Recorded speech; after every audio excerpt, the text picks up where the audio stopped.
일요일인 오늘도 열심히 아침 일찍부터 이제 활동에 나섰습니다. 아침에 오랜만에 중랑천 따라서 6km 정도 뛰었습니다.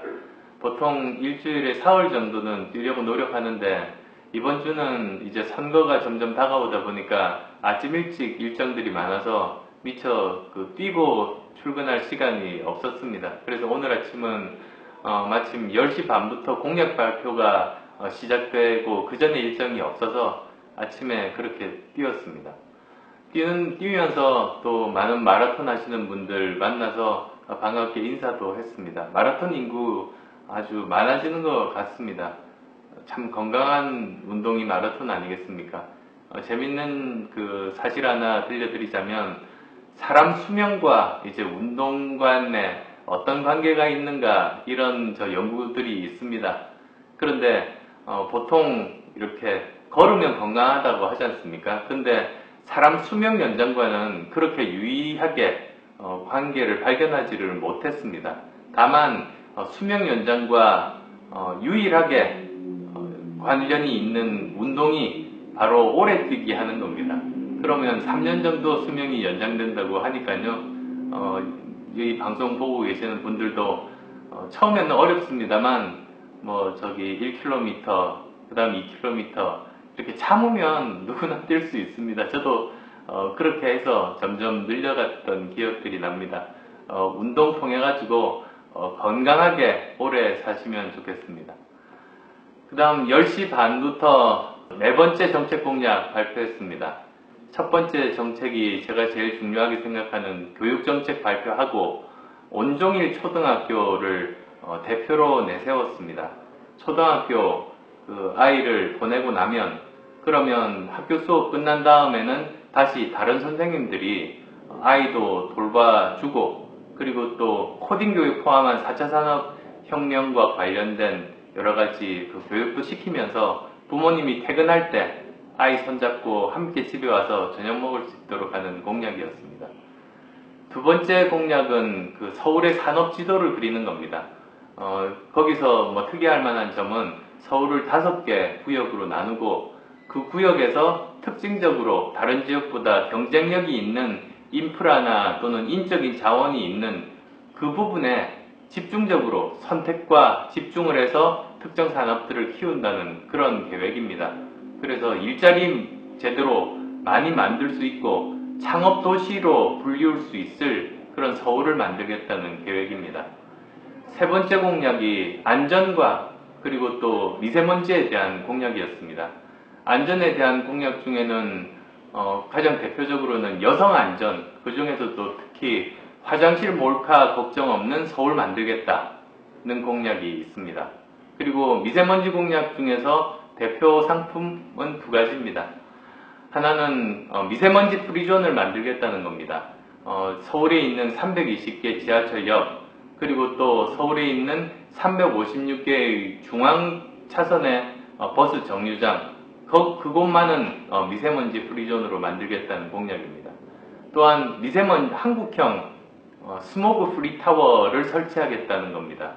중국의 스모그 프리 타워가 이제 시범 사업을 하면서 점점 이제 효과가 입증되고 있습니다만 저는 중국 기술보다 훨씬 더 발전한 기술이 한국에 있는 국책연구소가 특허를 가지고 있는 것들을 발견을 했습니다.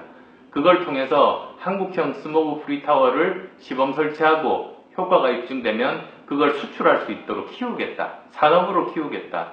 그리고 또 서울 시민들도 안전하게 보호하겠다는 공약입니다. 이제 곧이어서 오늘은 네 번째 주거에 대한 공약이었습니다. 주거 문제 때문에 시민들이 아주 고통받고 있습니다. 기본 원칙은 분명합니다.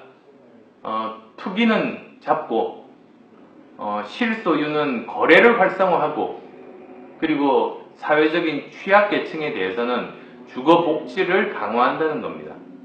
거기도 대표 상품들이 여러 개가 있습니다만 하나만 들려드리자면 공공형 임대 아파트를 반값으로 공급하겠다는 겁니다. 그러면 지금까지 그게 왜 안 됐던가, 왜 가능하지 않았나 궁금하실 겁니다. 간단합니다. 지금까지 이렇게 공공형 임대 아파트를 지을 때는 서울의 땅값이 비쌉니다. 그리고 거기에다가 추가적으로 건물 이제 건축비가 있습니다. 그 둘을 합한 이 가격을 가지고 주거비를 산정하다 보니 사회적인 취약계층을 위한 임대아파트인데도 여전히 부담이 높은 것이 사실이었습니다. 그런데 저는 서울의 시유지라든지 또는 지하철역 지상에 있는 그 공간들을 활용을 하면 거기에 주거할 수 있는 아파트를 지으면 땅값 없이 건물의 건축비만 계산을 해서 그걸 기본으로 해서 주거비를 산정할 수가 있고, 그렇게 되면 반값이 충분히 가능하다는 겁니다. 물론 그런 땅이 무한정 서울에 있지는 않아서 잘 조사를 해보니까 10만 호는 건설할 수 있겠다는 확신이 들었습니다. 그래서 10만 호 목표로 반값 공공임대 아파트를 짓겠다고 말씀드렸습니다. 지금까지 서울이 그 부분에 대해서 제대로 노력하지 않았습니다. 지금까지 공공임대 아파트 지난 10년간 전국은 110%가 숫자가 증가했습니다. 그런데 서울은 같은 기간에 69%, 절반 정도밖에는 증가하지를 않았습니다. 그리고 또 그 중에서 많은 부분들이 도시 재개발에서 기여를 받은 그런 것들이니까 직접적으로 노력해서 서울시가 직접 만든 것도 아닙니다. 이렇게 형편이 열악하고 박원순 시장도 거기에 특별한 노력들을 기울이지 않다 보니까 점점 더 열악해지고 청년들은 서울을 떠나게 되고 그렇게 된 것 아니겠습니까? 이런 부분들 바로잡겠다는 공약이었습니다. 실제로 대방역에 가서 이런 지하철 역사 위에 지을 수 있는 그 아파트들, 제가 메트로 하우징이라는 이름을 지었습니다. 그래서 메트로 하우징을 통해서 반값 공공 임대 아파트를 보급하겠다. 10만 호를 보급하겠다. 그것도 현장에서 설명을 했고 지나가시던 시민분들로부터 많은 박수를 받았습니다. 또한 그 다음 금천으로 옮겨서 금천의 구청장 사무실 개소식에 참석했는데요. 금천구청장 후보가 3D 프린팅 협회, 3D 프린팅은 아닙니다. 3D 프린팅 협회 회장을 지낸 사람입니다.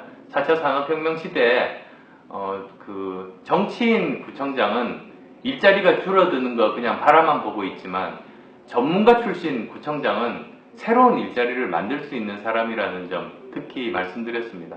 그건 저도 마찬가지인 겁니다.